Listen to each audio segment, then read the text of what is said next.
Hi guys! For today's chika po ay ayan, andito na kami sa Pulong Gubat dahil linggo ngayon, alam nyo na, pang-5 linggo na ng Station of the Cross.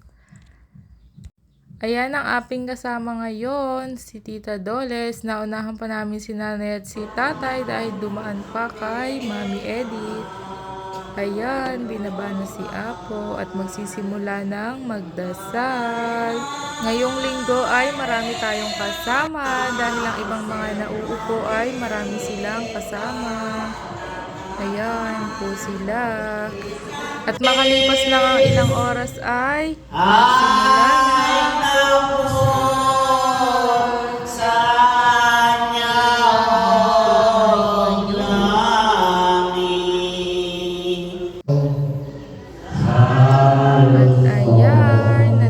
Tayo sa pang-11 istasyon.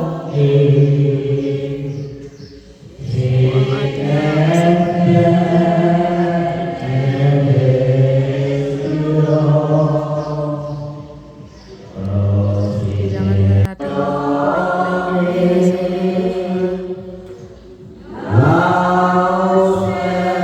maraming salamat po.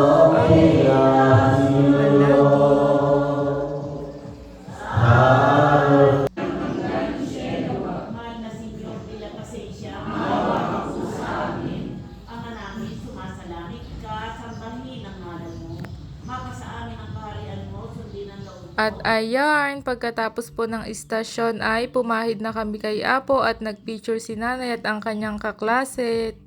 May sinakulo po pala sila sa March 24 ang start. Yun lang, thank you for watching. Ingat po tayo. Bye. God bless.